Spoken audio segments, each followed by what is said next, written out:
off of Beach Daily between 5 and Plymouth. So heading there tonight. Yeah. Yep.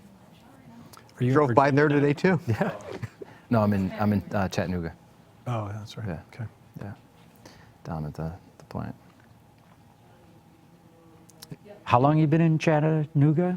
I moved down there originally in 2009.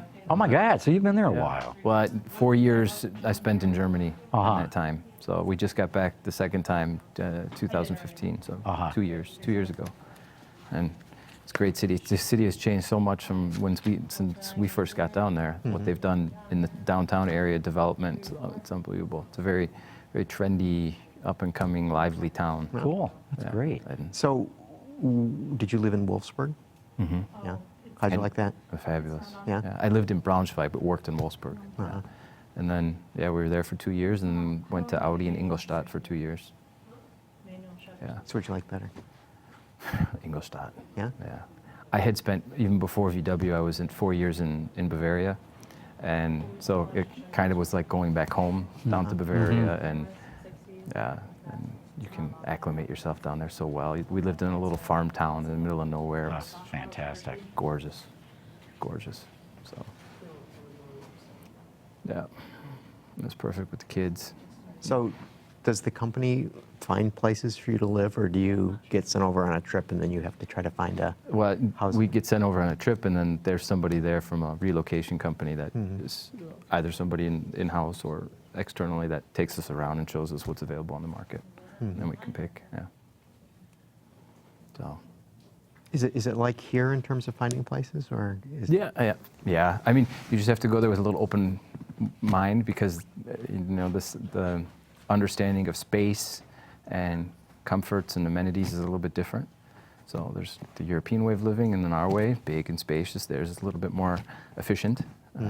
So you just have to keep that in mind. Yeah. Yeah, but it works out fine. We spent so much time in Europe that it was it was okay. You went native. Yeah. Yeah. Does your whole family speak German? My daughter, my 8-year-old daughter, she's got it really now. She started school there. Yeah, And then that makes a huge difference. So it's really in there. And my son, who's 6, he understands it, bits and pieces, words, but it's starting to slip away. And then my youngest one was 2 little. Yeah. Language, use it or lose it. Yeah. Do you speak at home at all? Just to Yeah. Yeah. At dinner table, we'll throw it out there. And then we still have a lot of German friends, of course, and they come over and they play, and so we're constantly pushing them. Yeah. We don't want to lose it. No, that'd be gret to be able to have a second language like that. Did you have it when you went over there, or did you learn it? Yeah, I studied German, and then I lived with a family when I was in college, and they didn't speak any English, and That's That total immersion. yeah. I sat down and, we would, this is a fork, this is a spoon, this is a knife. And then I went and worked there for 4 years with a company called KUKA, maybe you know. Yeah, the robot Yeah, company. right. Yeah. I was with them for 6.5 years, 4 of them in Germany, and that's where it really came. Yeah. Yeah. What about your wife? Does she speak it? She learned it over there. Yeah, she does now. Yeah. Very well, actually. Did she And- take classes, or did she just Yeah, pick it up? she went to community college. She started at community college when we were in Augsburg with KUKA, and then it just built from there. Yeah, and she spoke Spanish before that, so she has the ability. I don't know. Yeah, it helps. That triggers in there. Switch Yeah, her, one switch in her language, brain right. that it makes So language. Spanish and German are very different.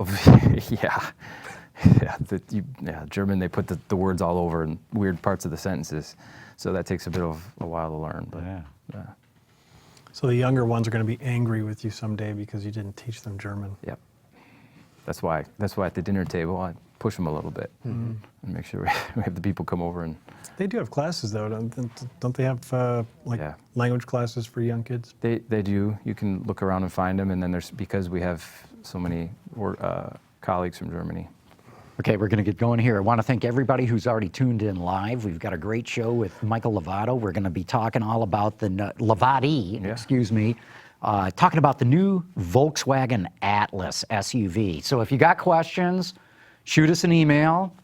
Send it to viewermail at autoline.tv. We'll take the phone calls too. That number is 620-288-6546, and we're going to get going here momentarily.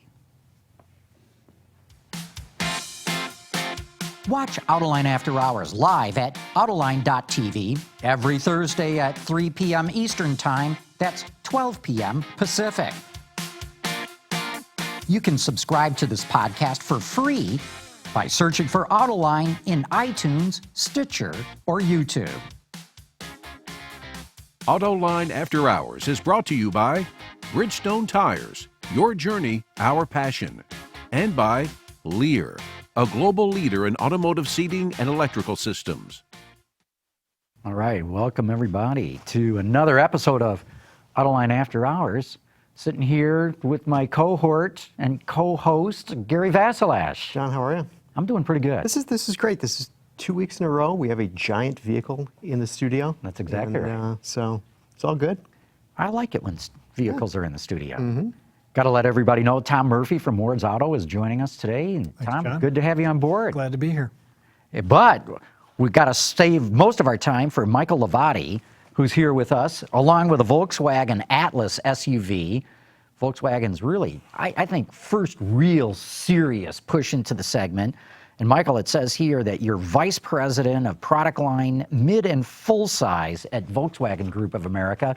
What's that mean exactly? What do you do? Yeah, thanks, John. I'm glad to be here, Gary and Tom. I'm excited to be back in Detroit, too, for the afternoon. So the product line mid-full size means we're basically responsible for the project management, program management through the life cycle of the cars in the mid-full size segment. So in my case, Passat and the Atlas now, which we're very excited about. And we take the project through the whole life cycle from the very early phase of development through start of production, and then the model care and keeping it fresh through its life cycle. So and what I find interesting, you actually work in Chattanooga, Tennessee, which is where this vehicle is manufactured. Yep. So you're not at Volkswagen's American headquarters in Virginia, Herndon, right? So. Very often. Oh, I'm in Herndon. Yes, quite a bit. As a matter of fact, But you're where you're very hands-on with this project. We're now. very much hands-on. We're in the plant. Basically, all of 80% of the business units that we deal with are sitting in Chattanooga, and so it makes sense there. And I'm, like I said, I'm very often in Herndon to work with the colleagues that are up there, responsible for the region, for the sales and marketing of the product. So. Yeah, and So tell us about your involvement in the development of this vehicle. I mean, it's, you're in Chattanooga. As you say, they build it there. You spent $900 million on getting the plant ready to build this thing. But, what's the genesis behind it? Yeah, well, there's a lot. I mean, this goes back, this pre-exceeds even my involvement in the project that's been going on. There's been always ideas about what to do in the SUV segment, the midsize SUV segment, which is obviously growing very strongly, and it's what the customer wants right now. And so there's been a lot of ideas about it and floating around. And really in the past 3-4 years, it's really kicked off. And the team has, even before I got there, has been heavily involved in working with the engineers in the early phase to make sure that this thing is tailored then to the American customers and the taste and how we drive cars here. And that was a pretty important contribution done from the region, both in Chattanooga and the folks in Herndon.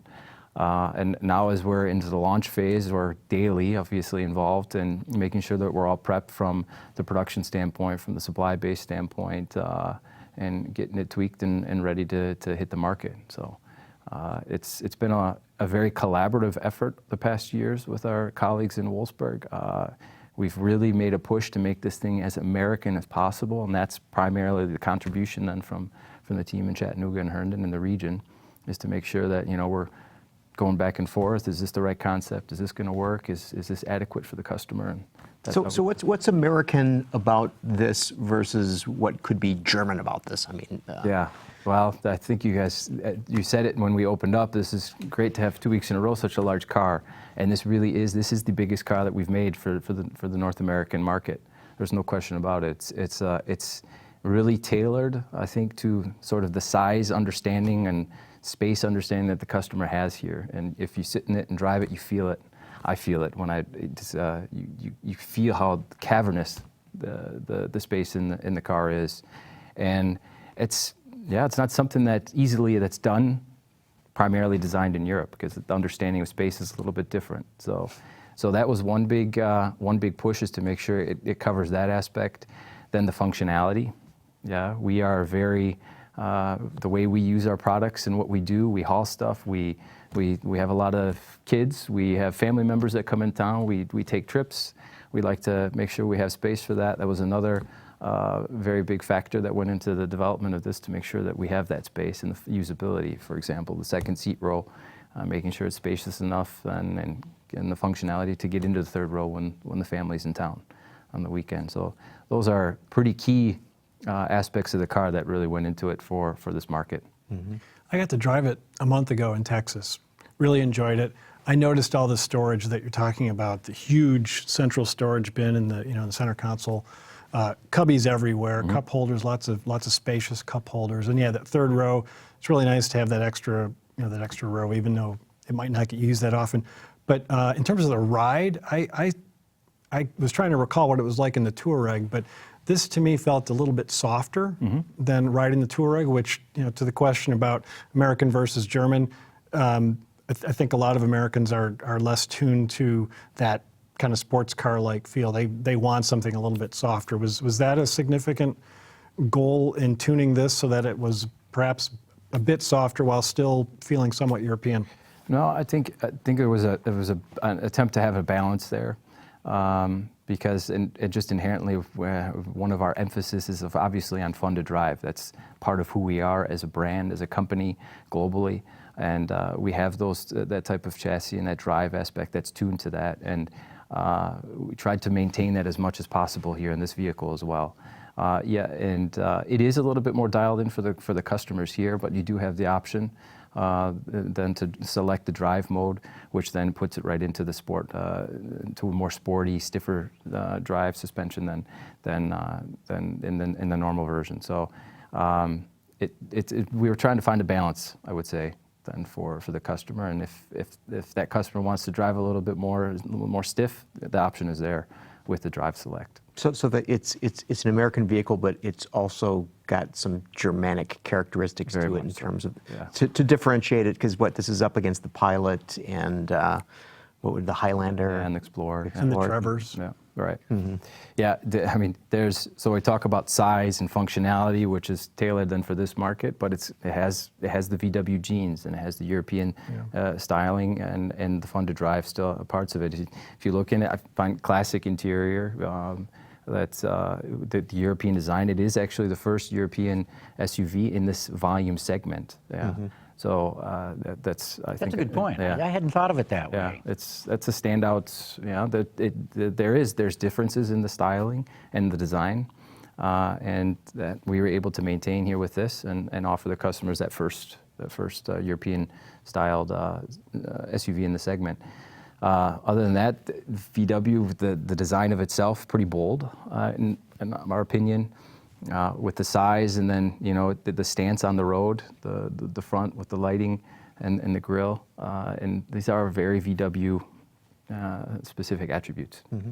Did you lead that effort of making sure that the American concerns were communicated effectively to Germany? Because they did make that point down at the drive last month that most of the work was done, in Wolfsburg with a lot of American input. And I'm just curious, as they're deciding, no, we're not going to put that in, yes, we're going to put that in, what was it like trying to come to consensus, I guess, across the ocean in deciding what this Atlas was going to be like, how American it would be? Yeah.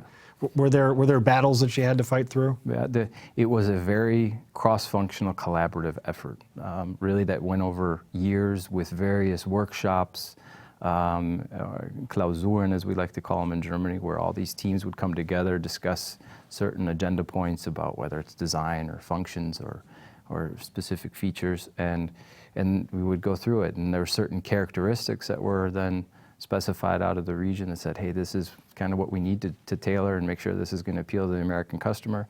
And then, there were some times where it was back and forth because it was sort of a paradigm shift for some things. But in the end, the customer's interest in what is necessary here really took precedent, and or took the priority in that case. And like I said, it was at the end, it was pretty easy to find the consensus that we needed.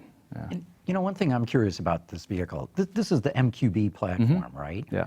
I had no idea that kind of architecture, to use the industry parlance, had this much bandwidth. This is a gigantic vehicle, but you guys are doing golfs off the MQB too, right? So could you give us a little bit of a flavor of what you're able to do with this architecture? And I'm especially curious from a cost standpoint, because presumably this is why Volkswagen went with it. The MQB architecture was a way of being able to hold down costs. Yeah, it's a big advantage of a platform like that that finds its place then in so many different cars and globally. And the MQB is really a toolkit for us that, with developed components that can easily be pieced together to quickly then make new vehicles. And this is a product or a result of that.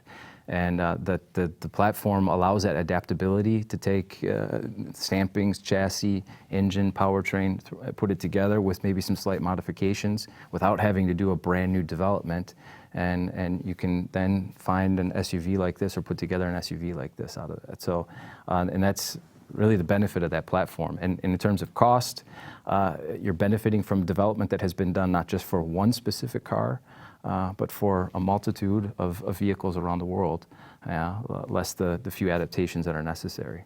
And the Arteon will come off of that platform as well, the new flagship sedan? Yeah, it's also based on MQB, basically, and so that's another thing. The Arteon, also a new vehicle in the portfolio, which is then allowed to be put together relatively quickly and cost effectively with an existing platform. What's the powertrain for the Atlas? We have two options. We have the 4-cylinder turbo in a 2-wheel drive configuration, and then the available. What's the displacement of the 4? The 2-liter. Oh, 2 liter. Yeah. Okay. Yeah. Didn't hear that. Sorry. Sorry, yeah. The 2-liter 4-cylinder. And then we have the optional, the V6, the VR6 with all-wheel drive. What do you think the split's going to be? What are you forecasting? Tough to say. I think the mix that we have in the engine, we know that segment is right now a 6-cylinder segment. I think there's with some of the technologies that are coming out there right now, we do see that the 4-cylinder has starting to have more of a place there. There's no question about it. Is there a big price gap between the two? No, it's, yeah, I mean, it's a couple of grand for the V6? $3,000, I believe it is. So, based on the segment, we feel there's going to be a high share of the V6. There's no question about it. But both engines are, with the late availability of the 2-liter, will be out shortly. I think we've been able to cover the segment and what the expectations are pretty well. And you can only get the all-wheel drive with the V6. V6. That's correct. So that's going to skew the number a bit Right. in favor of the V6s in certain markets where all-wheel drive in that segment is pretty important. That's correct. And then otherwise it's front drive. Yes, otherwise it's front drive. And what about the transmission? It's an 8-speed automatic. Mm-hmm. Yeah. So AQ transmission, 8-speed automatic. First time in this vehicle, as a matter of fact. It's a brand new one. So we're excited about it. It's very smooth. Is that your transmission, or did that come from ZF? It's Izine. Eisen. Okay. So do you have clever drive mode selection? Yes, we do. We have drive mode selection, where we have 4 available. Snow standard. and mud and Snow, mountain, sport, and normal. Yeah. Comfort. And this adjusts. And then you can, and then the driver, the user is able then to configure as that individual driver sees fit for himself or herself. And there's very many personalization opportunities and capabilities here in this, not just in terms of the drive mode, but also infotainment, and that can all be saved in certain driver profiles.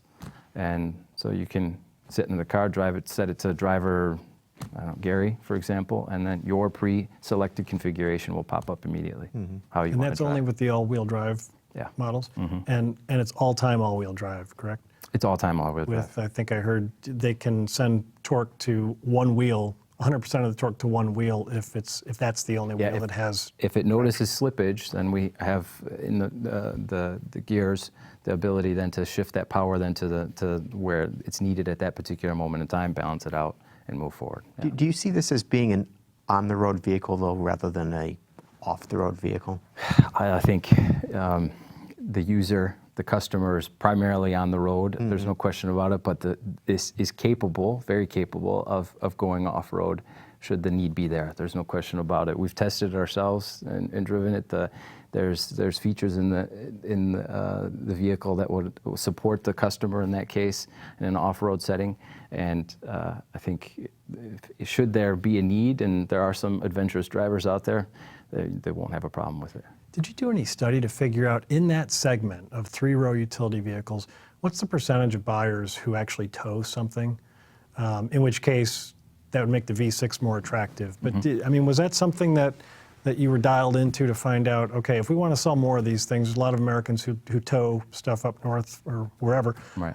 Boats, campers, small campers. Yeah. And was that, what kind of split is there in that segment? Yeah, a very important contributor to how this car is going to be used, and then how we were to develop it and tailor it for this market. We know in this segment the customers are using it for functionality. They have a certain lifestyle. That's how we live here in America, and we need to tow stuff around and have that ability to. And so that was very much considered in the development, and it's an option that's available, and we feel that it will be used strongly because this vehicle and our offering in the segment, I think the customers are going to need it and want to have it now. Is this car available in other markets, or is this just an American vehicle? No, it will be available in other markets, obviously in the North American region, Canada, Mexico, and from here, Chattanooga will also be exporting. Yeah. So will you be able to get an Atlas in Germany? No, Not in West Europe, but in Russia. Did you hear Russia will get it? Arabic Gulf states. And parts of the Middle East? Yeah, Arabic Gulf states, yeah. Okay. And because Western Europe deemed it too large for the region? That's it definitely is a vehicle more tailored to this market here. We're always discussing what we could do with it to generate additional markets right now. Right now the plan is Russia and then AGCC, and we'll see how it develops from there. But what does that acronym stand for? The Arabian Gulf states, yeah. Yeah. Okay, we've got some questions coming in from viewers here. Our Work wants to know, will it fit a 4x8 sheet of plywood? Well, we have to, you know what, I haven't tried it with a 4x8 plywood, but I would give it a good bet. We've got 96 cubic feet of room in the back, so we'd have to give it a shot. But it's But when the There's a second selling row- point. You got to measure it. Right. When the second row seats are flat and the third row seats are flat, I'm trying to recall it. You have a full flat load floor. flat. There- It's okay. a But flat we're not surface. seeing the second row. So, and that's one of the benefits of this concept is it will all lay flat. So you have no lip, you have nothing that you're going to have to lift There you anything go. up around. So then the question is whether you've got 4 feet Yeah. Between across the the. wheel well. Yeah. I don't think that it's going to be. It may not like fit 4 flat, feet, but it'll fit. You're gonna find a way to wiggle it in there, and this vehicle will give you a good opportunity to do that. Yeah. Okay, Zuma Films wants to know, any hybrid powertrains coming for the Atlas? Well, it's a discussion. Nobody else has got one right now, not in this on the segment, right? Yeah, right. We feel right Is now. there a Highlander hybrid? Oh, is there a Highlander? I'm pretty sure there is. Yeah, Okay. that's right. There is. Yeah. No, we feel with the mix of engines that we're offering right now with the 4-cylinder, 6-cylinder, we've got the segment pretty well covered, and we'll see how the segment continues to develop in the future. But right now, we're confident with the offering we have. Okay, Armin says, I got to believe the diesel scandal messed up the engine lineup for the Atlas. Are you looking to offer other options in the future other than what's available today? You hinted at that with the hybrid that you're talking about it. No, I mean, and you're always analyzing, seeing what the competition is doing, where the market trends are going. Right now, with the mid-size SUV segment, the 4-cylinder, the 6-cylinder, with the combination front wheel, all-wheel drive, that's the configuration that we've put together for this, and that's the plan for now. Mm-hmm. Had you considered a diesel at any point for the vehicle? It almost seemed ideal for something like this.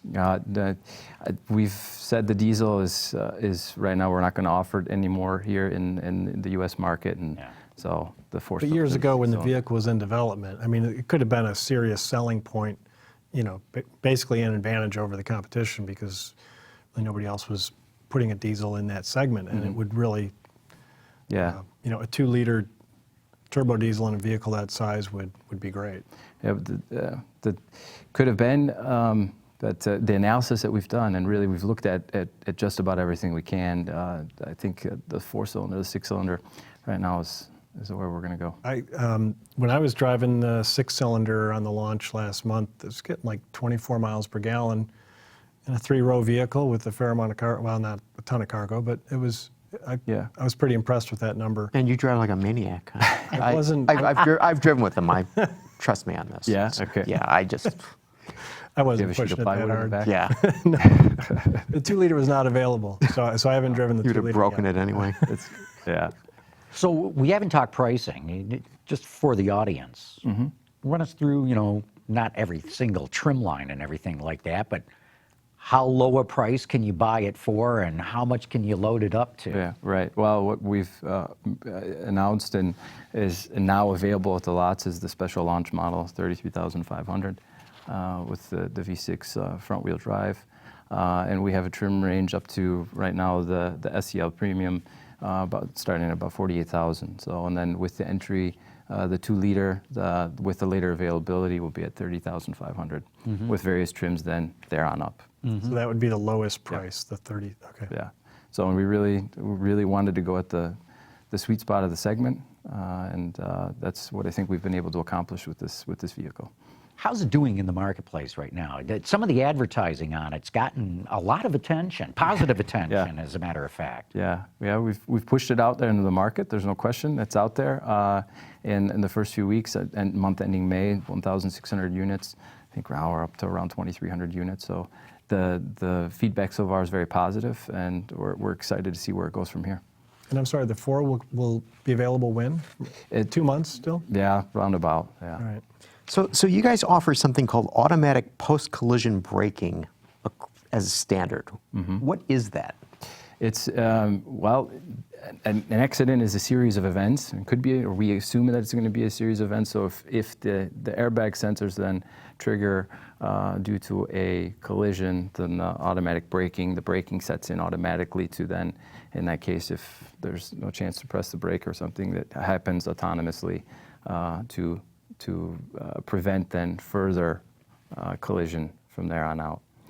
So it's like a secondary braking. Yeah, exactly. After. Yeah, so if collision happens, airbag sensor heads off, and that says, oh, hey, we have to trigger this braking to prevent any further collision going forward.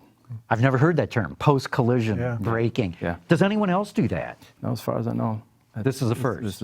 This is as far as I'm aware of right now, yeah.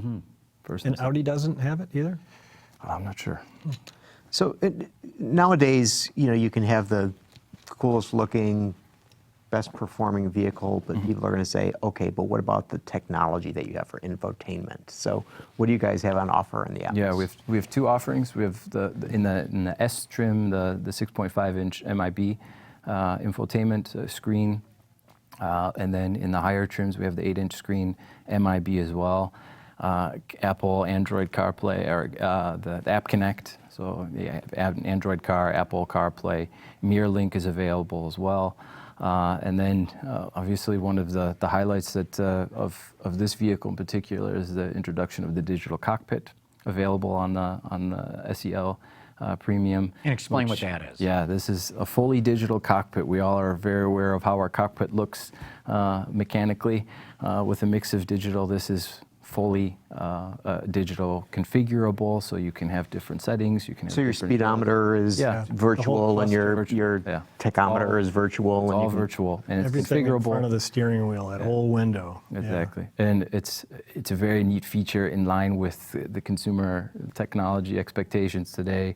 It's configurable. You can have your map and your navigation directly in front of your line of sight as the driver in this case, and it's a feature we think is really going to do well in the market. And like I said, very much in line with consumer technology these days. So Audi had it first, and is that dimension, is it 12.3 inches or 12 inches? Yeah. And is that dimension the same as in the Atlas then? I don't have the direct comparison with Audi, but it's very much similar, the concept. I have to look again at the dimensions. I forget off the top of my head. Yeah. Do you know which, so you can do all sorts of things. You can have the map right in front of you showing, your your navigation directions can have you, and then you can zoom in as much as you want. Then you can make the gauges on either side, the tach and the speedometer, either large and dominant or kind of pushed off further so you see even more map if you want. Yep. And and then the color is just amazing.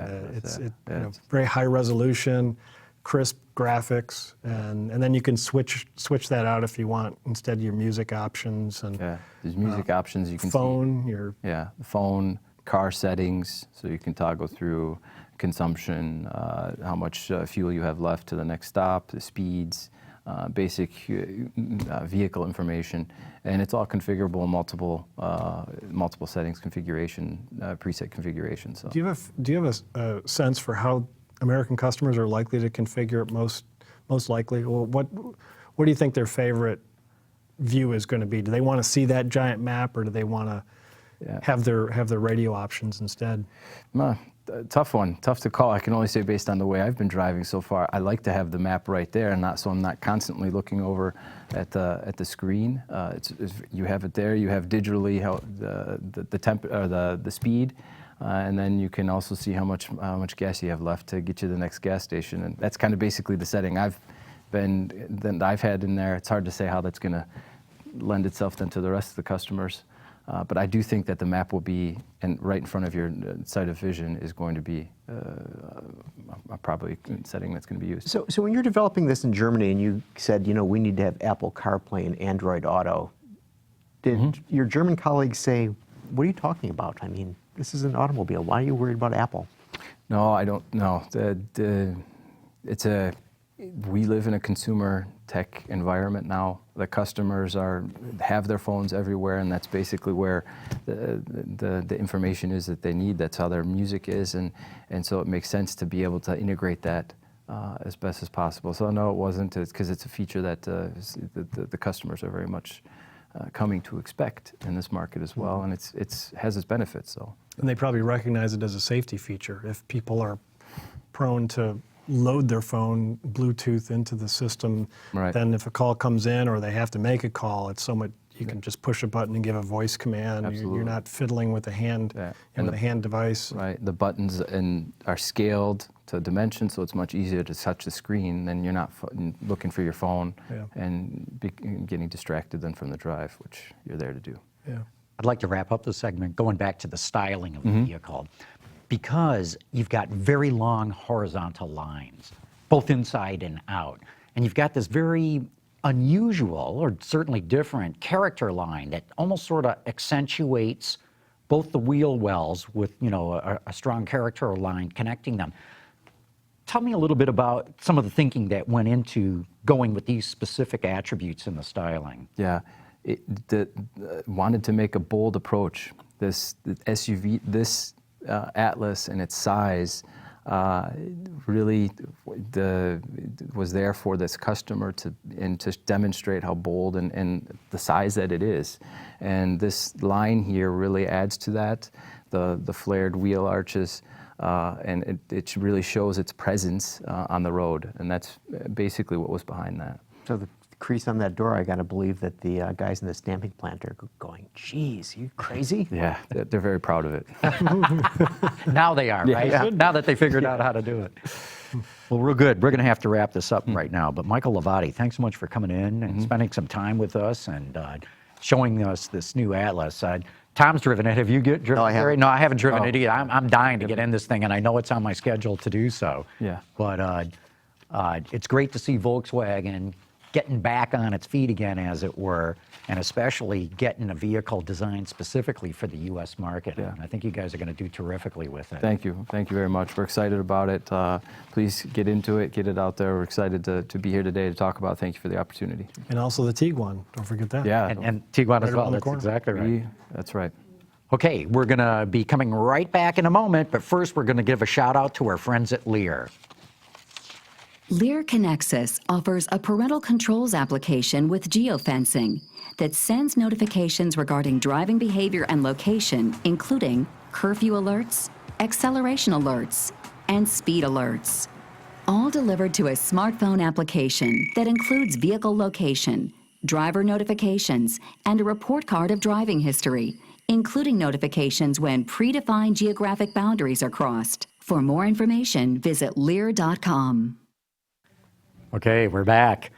Well, that was fun talking about the Atlas, but and this is usually the time when we have Dr. Data come, but We still have Dr. Data coming, but there's no guessing involved. But I think this is a very fascinating statistic that I found that it just doesn't seem likely to me, that the fastest growing city for electric vehicles, it's grown 78% from 2016 to 2017, is Kansas City. Kansas City. well, they probably started at 0, right? No, they're actually, and it's actually a fairly high number, and they have them ranked against Kansas City, Las Vegas, Los Angeles, Denver, Raleigh, Durham, Miami, and Detroit. And there's Kansas City's up there. I mean, Why? Well, part of the thing is that apparently there is something called the KCP&L Clean Charge Network that they started in 2015. And so basically they're putting up 1,000 public charging stations. 95% of them are installed right now. And the network is offering free charging.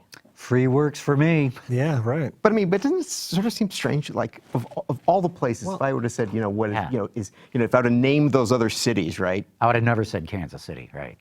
What do you think? So the demand is driven by the supply. I mean, you've got the fuel for free, so Why not? it's encouraging people to think twice about, maybe I could make do with an electric vehicle. And they're also saying that one of the things is because they're going to have such a density, across the metro region of charging stations, that people won't have range anxiety because they're fairly confident that there'll be a charging station that'll be available to them. I give Kansas City a lot of credit. I mean, that's forward thinking. Somebody at that power company had to argue for that pretty heavily, I'm sure. It's not easy to sell that idea. Well, free won't last board. forever.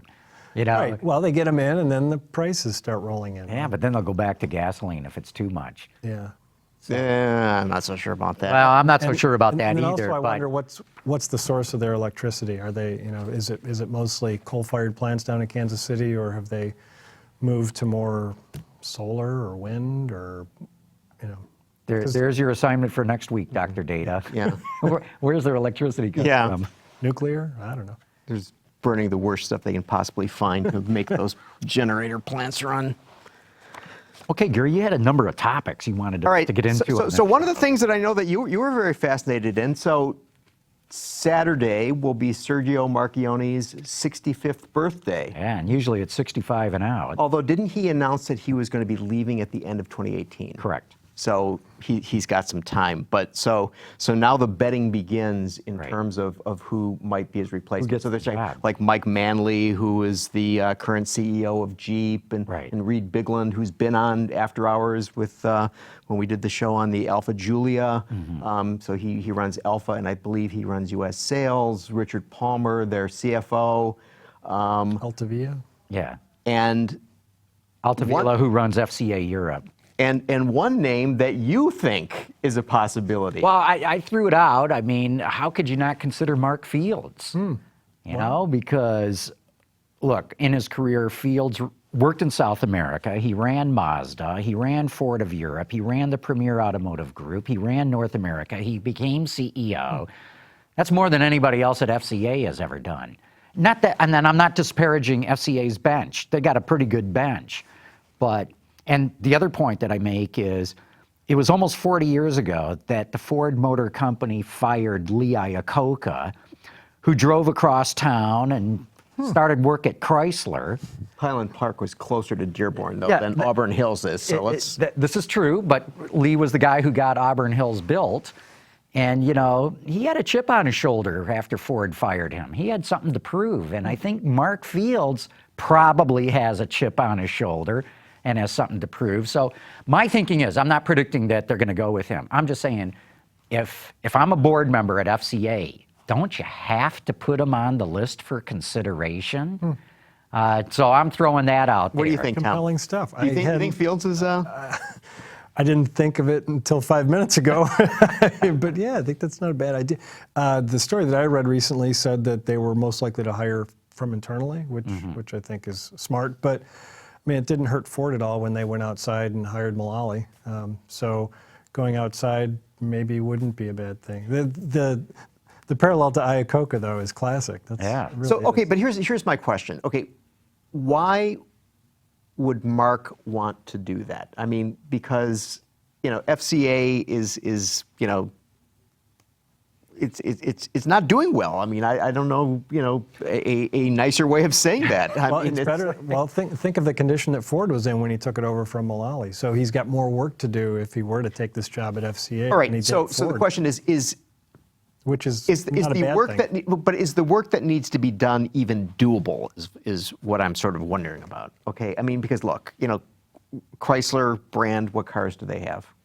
They're down to the Pacifica essentially, and the 300. Yeah. Right, and then we've got Dodge with basically muscle cars, right? Challenger. Ram is doing fine, and Jeep is doing fine, but and then Fiat's not doing fine. Not in the U.S. market. Not in the U.S. market, but It's doing okay in Europe, though. It's starting to look healthy again in Europe.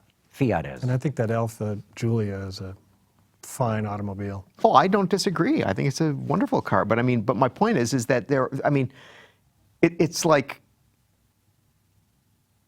would someone take that on, like Mark, who has basically been to the top of the mountain, as it were, and then to come back down to the bottom and see if he can build it back up? Because he's what, 56 years old? Yeah, no, that's a really good question. I mean, look, when you're in that position and they tell you, hey, it's time for you to leave, I mean, nobody likes that.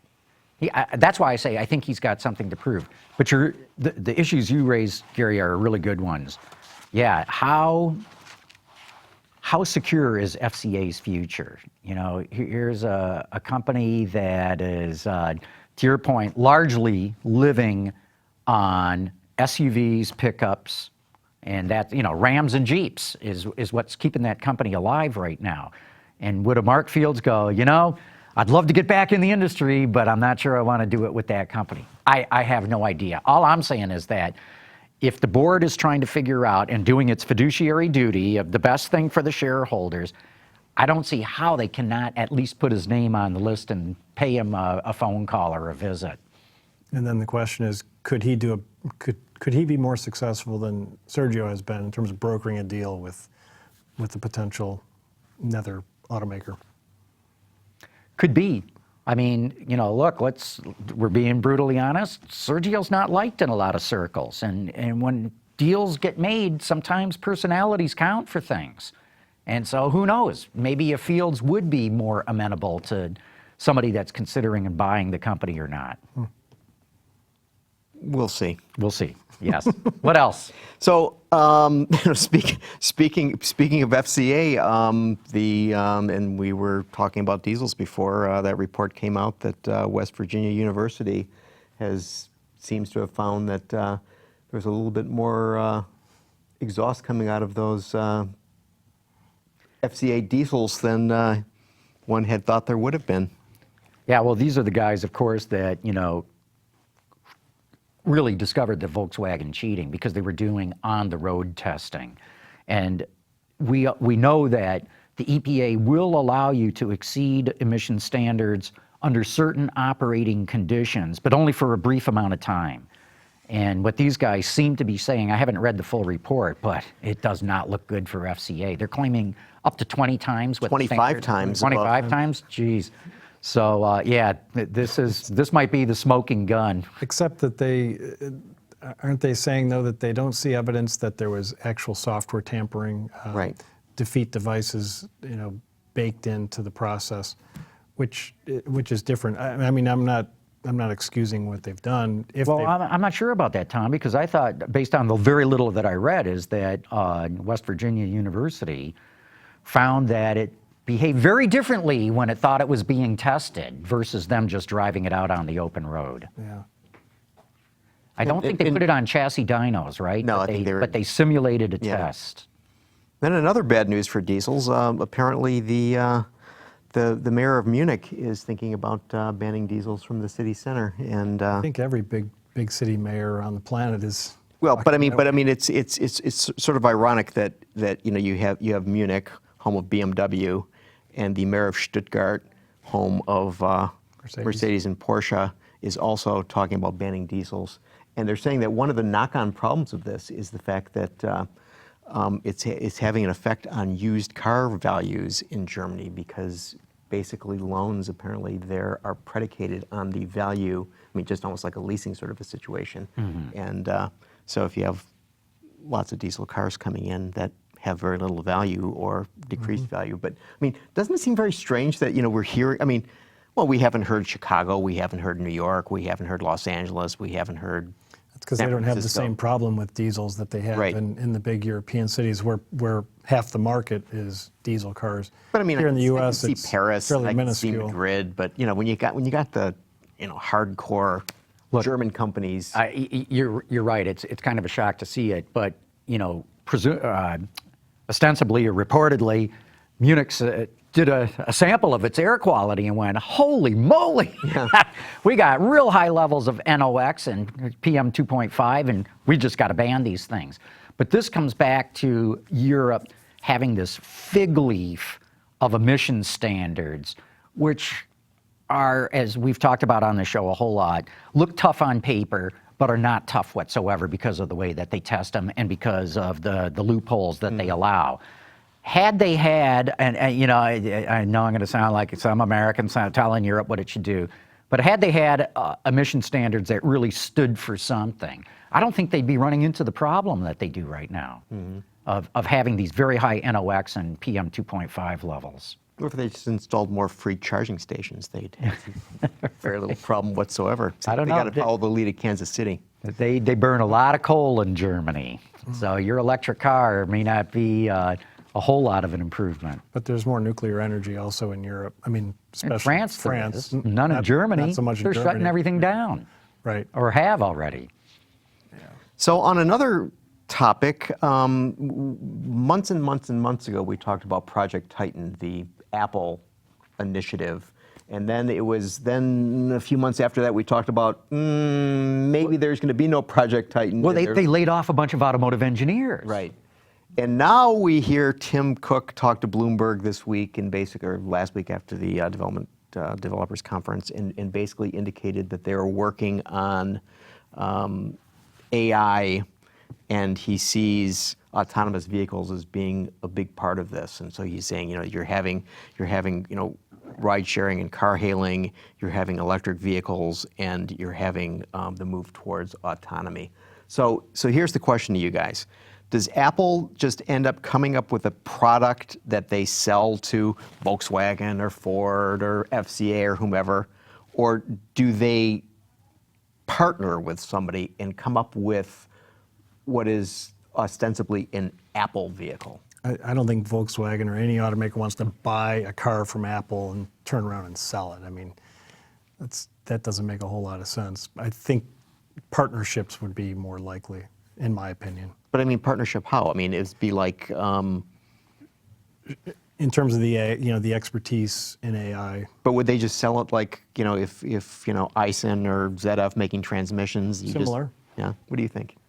I think they're going to design their own car and contract it out and use it in a ride-sharing service that may not start out as autonomous, but probably would. And I think they want to get into the mobility space. In fact, there's rumors in town, it's more than rumors, that they've put out RFQs for componentry on cars. I'm talking like chassis level stuff, not electronic stuff. So who would build? Would it be like a Magna Steyr build this thing, or would it be, I don't know, let's say a local car company based in Auburn Hills that may have some excess capacity? Well, Sergio's already indicated he'd be very interested in building a car for Right. somebody. Now, this goes back a couple of years ago. I don't know where that stands right now. But, yeah, look, if you think that the U.S. market is starting to go down a bit, there's going to be a lot of excess capacity. If you think that all this mobility services thing in another decade and a half or so is really going to reduce car sales, there's going to be even more excess capacity. I think Apple could probably find a lot of willing manufacturers to make its car. So then in that scenario, whose brand name would be on that car? Apple. If it's contract assembled, it's Well, you don't see Foxconn's, logo on any Apple product whatsoever, even though they build all of Apple's products. Apple has mastered the way of designing everything in-house and contract manufacturing everything else.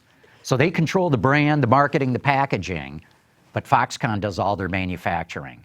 And so I would expect them to follow that same kind of model with a car. Okay, so let me ask you sort of a follow-on question to that. So when Apple comes out with, say, a new iPhone, and if you go online and you look at the Apple site, that there'll invariably be a video that Johnny Ives, who's head of design for Apple, and he'll be talking about a radius on the phone or a chamfer on the phone, and he'll actually show them milling this and very, very detailed into how this thing is manufactured, right? As you say, they don't do any manufacturing, but they are designing it with manufacturing in mind. Okay, so the question is there a manufacturer that Apple would feel more confident in terms of building their car than somebody who just happened to have a whole lot of capacity? You mean like Tesla or something? Well, they don't have a whole lot of capacity. They got problems of their own. But I'm just saying that, okay, so at the end of the day, let's say, I don't know, would Apple want somebody to know that Ford built their car, or they want to, that Chevy built their car? That's or what I'm saying. If they probably would be okay. I mean, they might want to be associated with Tesla than with an old school car manufacturer that's been in business for 110 years. Right. I'm not sure that it would matter really, because there was a big question when Honda started building cars in the United States, first foreign automaker to build cars in the U.S. in the modern era. And there was a big question, would Americans buy a Japanese branded car built by America? It didn't matter at all. Volkswagen and Mercedes sweated the same thing when they put plants in the U.S. Would people really buy an American-made BMW or Mercedes? Nobody even knows about it.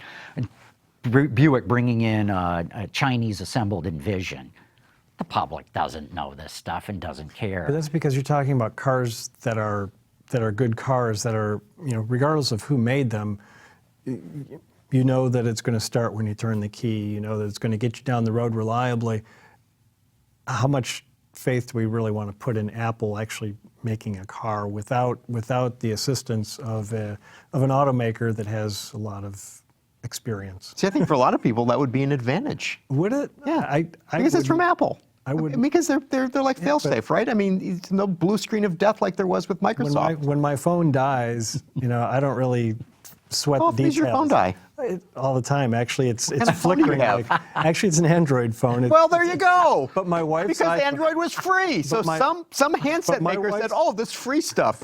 My wife's iPhone just stopped charging the other day. Just just willy-nilly. It's like, okay, it's an inconvenience. It's not a matter of life and death on the highway. Yeah. That's the difference.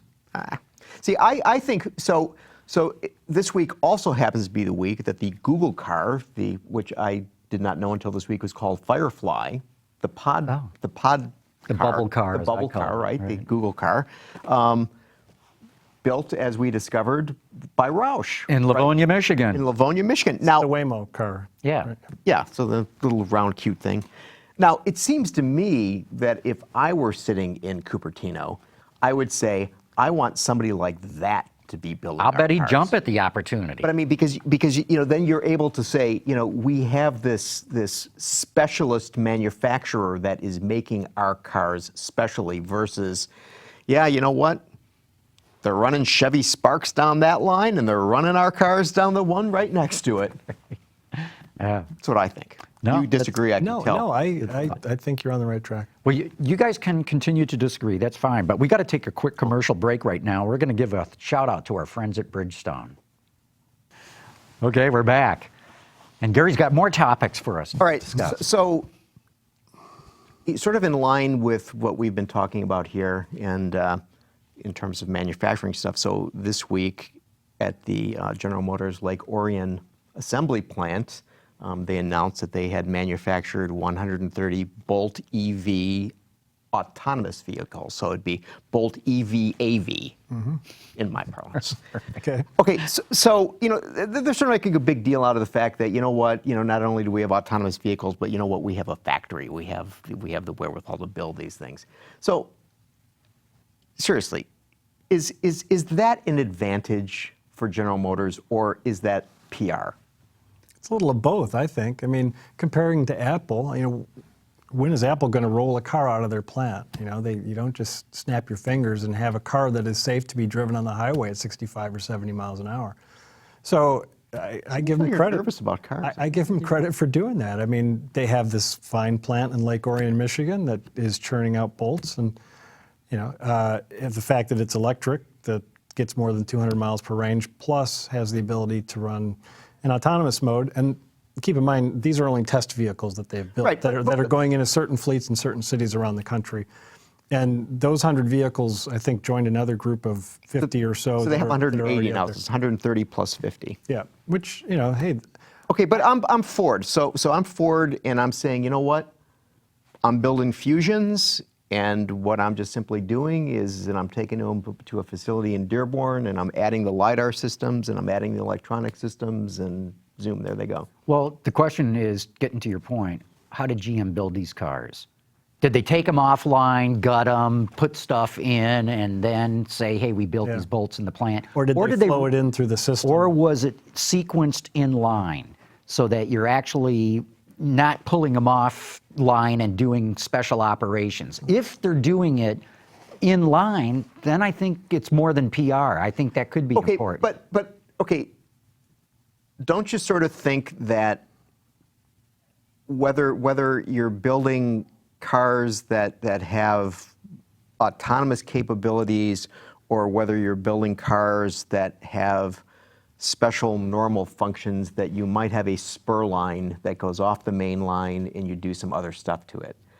And so my point is that if you're building Fusions and you're just building them, right, and then you take them somewhere else, and then you say, well, we got to remove this section of the IP, and then we're going to put this other part in there, and then we're going to put these things on the top of the thing. I don't see how that's any different than what General Motors is doing. Well, I think because all cars have to be built. So all non-purpose built cars, right, are being built on the line, and they got to add this stuff. But we're only talking 100 vehicles. It's not like it's part of the weekly batch that they're building, and it's not 10,000 Silverados. So is it publicity?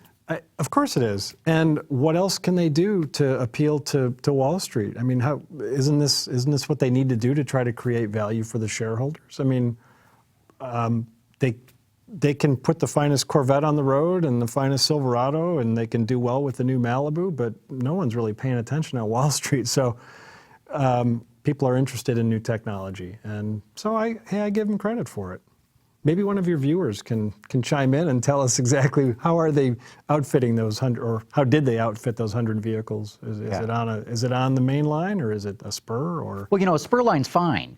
What I'm getting at is, if all they're doing is building these complete vehicles, driving them off the line, and now having to take part of the interior part or pull the bumpers off to put sensors, then it's just a bunch of PR. But if they're actually, even if it is a spur line, but they're going down the main line, you're learning stuff from a takt time standpoint, from a sequencing standpoint, it's tooling for the future. And so there's some good lessons. But to your point, Tom, you're right. If you can go to Wall Street and say, look, we can run these suckers down the line, and there's nobody else in the world doing that right now. That should count for something. Absolutely. If that's the way they're doing it. You're skeptical. I'm skeptical. Okay. To the point of takt time.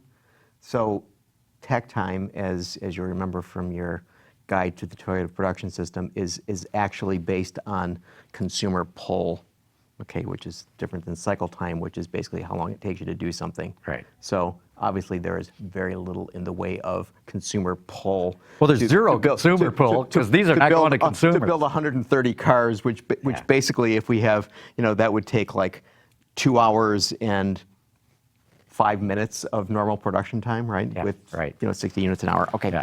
All right. Okay, what else you got? All right. So Akio, this is all autonomy all the time, I think. So Akio Toyota said this week that in order for them to, and this was to their annual meeting, that for Toyota to get further advanced in high technology, they would be open to partnerships or acquisitions. Yeah. Maybe they'll buy Apple. Or Apple buys them. I wonder who has more money. That's a good question because Toyota does have a lot of cash. No, Apple's got way more cash than Toyota. I haven't looked in a while. Last time I looked, Toyota was sitting on about $35 billion in cash. Wow. And what's the number Sort of for like what Apple? you got, right? It's like Half that. yeah. And Apple's got several $100 billion in Yeah. cash. So, but no, this is very interesting because Japanese automakers don't buy other car companies. They don't buy other companies, period. If you go way back early, half a century ago, that might have been the case. But they believe in rolling their own. They believe in organic internal growth. And so for him to come out and say, hey, we're ready to do acquisitions, joint ventures, mergers, whatever, that shows a real fundamental change of thinking at Toyota. And the thing that is I find to be striking about this though is that basically Toyota has is spending, what is it, $5 billion on its for the next $5 billion a year for the next 5 years to develop autonomy, and he's like saying we need more. We're behind the 8 ball. I mean, how can this possibly be?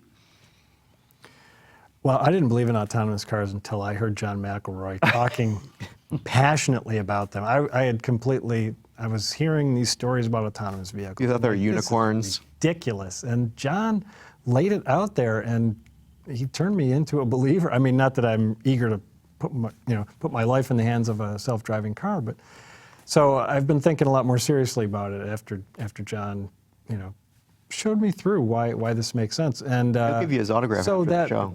that I mean, to your point about investment, it's going to be crazy expensive to get this stuff off the ground. So I wouldn't be surprised if Toyota feels like, yeah, we need to spend more money on this.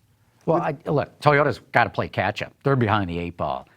2 years ago, they were poo-pooing the whole thing, saying they were never going to do an autonomous car. They believed in driver assist, but not in taking the driver out of the equation altogether. And the fact that they formed an artificial intelligence research group in the United States, not in Japan, that was a clear sign of a change of thinking at Toyota. They're behind. They're behind GM and Ford, and definitely behind Waymo and some of the others. They know they've got to catch up right now, and this is reflective of what's going on. The fact that they do these JVs or acquisitions. So who might they acquire? I mean, would it be some small company that we've never heard of before, Yes. like when General Motors bought Cruise Automation? Exactly. It's like Exactly. Cruise Automation. I mean, only you knew who they were. No, I didn't. I'm sure you did. But yeah, no, that's who they're going to go after. The race is on for talent. And there aren't a whole lot of people out there that have got autonomous vehicle development experience. The ones that were out there have all been snapped up. A key reason why GM bought Cruise Automation was just to get the people that were there. Mm-hmm. So I think Toyota's going to have to do the same thing. So do we see, as everybody's talking 2020, 2021, I mean, which isn't that far away from now. No. I mean, it's Designed or automotive terms, it's It's right around the corner. like tomorrow. right. They're already working on those cars. Yeah. So do you sort of think it's going to be, like one company will come out and it'll have autonomous vehicles, and then others will follow in months or years, or that there'll be a whole bunch? Like they're all there just overnight. Or I mean, several versus, just Well, a few. look, the stuff that's coming out in 2020 or 2021 are not going to be in dealerships. Now, Tesla might be different. Tesla says they're going to have fully autonomous. So set them aside for the moment. Amongst the traditional automakers, what Ford or BMW or even Mercedes are talking about is having autonomous cars in ride-sharing services in geo-fenced areas in high population density areas, the San Franciscos and whatnot of the world. It's not taking you from Detroit to Chicago. No. It'll be in a geo-fenced area. And, as the analogy has been drawn before, it's like when cell phones came out. You could only use them in certain downtown areas where the cells existed. You couldn't put them in your car and drive out and use them on the freeway. You couldn't use them at the airport until those cell towers got built. And so it took not a whole lot of time, but it was about a decade of building this out to where you can take your cell phone almost anywhere now and have it used. That's how it's going to roll out with autonomy. It's going to start out in these little geo-fenced areas, and over the course of a decade or so, those geo-fence posts are going to be moved farther and farther apart. My issue with autonomous vehicles, though, is every time I'm in a traffic jam here in Metro Detroit, I'm looking around at all the cars and I'm seeing one person per vehicle, including me, so there's a certain bit of guilt there of, okay, could I have planned this better? Should I be sharing a ride? Should I be carpooling? And I'm thinking, in autonomous cars, if we're still one person per vehicle, we haven't really solved anything. So you probably saw the news about BMW with this bus manufacturer, electric bus maker. Proterra. Which I find interesting, and I'm starting to think more like we have very little public transportation here in Metro Detroit. I live right off Woodward, so if I work downtown Detroit, I could very easily walk from my house, hop a bus near 13 Mile and Woodward, and go straight downtown. And if I worked at General Motors or some other place, it would be very convenient. But most of us just don't have that flexibility with our, so we have to go everywhere. We got to go to the grocery store or whatever. And I'm really thinking, there should be more of this ride sharing. I mean, if we want to make our lives better on the highways and get rid of some of the traffic, which of course means getting rid of a lot of vehicles, which is a scary proposition for the industry as well. But I'm starting to think we need more of these larger vehicles that a lot of people can take to the same destination to alleviate some of this traffic out there. And they could be self-driving and they could be electric. And so that's kind of where I'm. I think you'll see it actually, and it'll all be done with pricing. So if you want to have your own car, autonomous, let's say, that you call up on an app and it comes, you don't own it, let's say it just comes, and you don't want anybody else in the car, you're going to pay higher amount of money for it. Whereas if you're able to split the ride with 3 or 4 other people, it's going to be a third to a quarter of the cost. And I think that's how it's going to get handled. I'm going to think, geez, I don't want to pay $25 for this ride. I want to pay $5 for this ride. So yeah. And, Uber's already got that. They call it, I think it's Uber Pool. And if you're willing to ride along in a car with somebody else or a few other people, it's a half, a third to a quarter the price to do so. Yeah, okay, but so you can go to many airports in the United States right now and take a super shuttle from the airport to your hotel downtown, okay? And so you're in a van and you're sharing it with other people and you're paying a lower price by far than if you take a cab. But the problem is that while you're all going in the general vicinity, you're not all going to the same place. So if you work for General Motors and you work for somebody else and I work for somebody else, but we all work downtown Detroit and we all live in the same proximity, it sounds good except for the fact that it takes so bloody long time to get all the drop-offs before you get to where you're going to be going. Therefore, I don't see the incentive for somebody to say, gee, this is great. I can't wait to share the car because it'll just take me twice as long as it. But if you could think far ahead enough to realize, all of it, well, it's partly slowed down because so many of us are in single occupant vehicles. That's one of the reasons that the bus is so slow to get downtown. If more people were to share. But if we were in the same car together, it would still take a long time for you to get dropped off, me to get dropped off, John to get dropped off. I get that. And Bill and Mary and whomever else. But the difference, I think, could be, because your point's a good one, Gary, but the difference could be apps. where the app figures out, hey, you people, you're in such a close cluster, it's going to be an should be extra on 5 this. minutes, but now it's 1/5 the price. Yeah. And, because people have said, what's the big deal with Uber? We've had car sharing and carpooling forever. The difference is the app. It just makes it so much more convenient. And if you start applying that to Uber pooling, or let's just say it, car sharing pooling, the apps could make a real difference in that.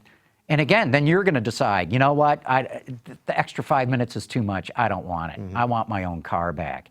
But I think a lot of people are going to be, especially millennials, are going to be very open to this new way of getting around, especially if they can save a lot of money. And some of the money, the numbers that are being bandied out there is that an average household might be able to save as much as $5,000 a year. A lot of households will go for it. Yeah. So, John, I'm afraid a lot of your viewers are probably thinking, "Oh my God, he's talking about abolishing vehicles and No, cars are going away," or cars that you can actually, communicate with and drive yourself are going away, and because that's kind of the vision in some regards. But do you still see 10 years, 15 years from now, where we can still buy a car that we can drive Oh, ourselves? I think it'll go beyond 2050. Yeah, but remember, Bob Lutz told us that. But Bob Lutz is wrong. By 2030, you'll be able to buy your car, but you'll only be able to drive it on private property, and you're not going to be able to drive it to the office. To the point of, I thought it was interesting about Proterra, and we're giving BMW big props for their iVentures putting. So I looked into that company. And GM Ventures beat them there a couple of years ago, right? Yep, and John Lochner, who is the Chief Technology Officer of General Motors, is on their board. And another person who's on their board, which was a big surprise, Al Gore. Jennifer Granholm. Oh, really? Wow. Former governor of Michigan. Yeah. And isn't Yeah. Gore tied into that company He's as well? tied in there somehow, yeah. Yeah. But so, those are cool looking. I mean, they're made out of composites. Oh, and, no, it's they're- impressive. yeah. It's impressive. You have like a party bus. You could just go downtown and They're only $820,000 a piece, but they're cool buses. Yeah. good miles per gallon. So it's interesting. I was talking with, I don't know if I told you this story before, but Ian Robertson from BMW. I was asking him about, how do you keep the brand alive when, if all cars are the same and you're being driven somewhere, then why do you need to buy a BMW or a Porsche? And he said, well, I believe that our brand is still going to be very important going forward, even in an era of self-driving cars. And he said that, I live south of Munich, about 45 minutes. I get in the car every morning and I drive to Munich. I get on the Autobahn, and I drive 240 kilometers per hour, for about 30 minutes or so, and it's amazing. And I cherish that time every day. But then the last 10 minutes when I'm driving through Munich to get to the office, it's awful. And that's where I want to tune out. And I want to just hand off power to the car, and I want to do my email, I want to read the paper, I want to take a nap, whatever. And that's his vision of still allowing people to experience the glory of driving a car versus the less enjoyable parts of mobility, getting through traffic, such. Yeah, no, I think that's how it's going to go. I think driving's going to be around for a long time to come. But I do believe there could be a point somewhere deep in the century where legislators say, only humans get in accidents, no more human drivers. All right, so here's a question. So if there's a whole bunch of millennials who are being driven around in these geofenced areas by autonomous vehicles, what's the likelihood that we're going to get to the point where people are not going to know how to drive? Right. It's going to be like manual transmissions, right? Yeah. I mean, Or even if you go back 100 years ago, I'm sure there was somebody saying, those kids in their horseless carriages, they're never going to learn how to drive a team of horses. and they didn't. Right? Or ride a horse. Yeah. Yeah. That's true.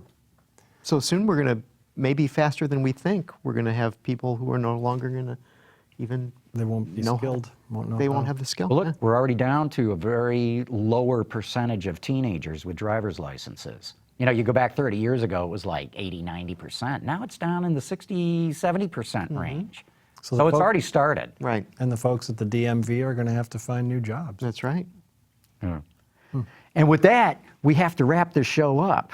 But Tom Murphy, thanks so much for Thanks for coming having by today. Yeah, Thank you. really good. Enjoyed it. And it was great having Michael Lovati here Yeah, it talking was all great. about the Atlas. And Barry, you and I get to do this again. We do. We do. Looking forward to it. Okay, want to thank all of you for having tuned in.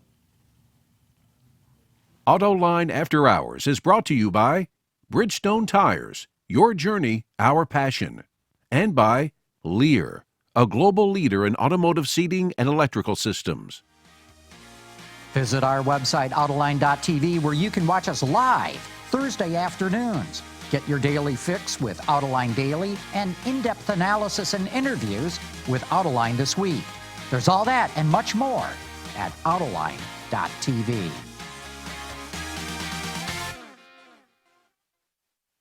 You're still on. No, I'm not going to do that. I think you want Learn to. better. Nope. I think you just want to start like swearing. Go ahead. Well, we got to think up a title for the show. Chip had an idea too. Oh, yeah? I got one already. Something like Will. the Atlas break, Guys. VW's crossover. Everybody, Yes. they're still here. Oh, You want there's to say the- goodbye. Yeah. Oh, okay, yeah, let's do that. Oh, yeah, they're waiting for the review. strongest man in the world.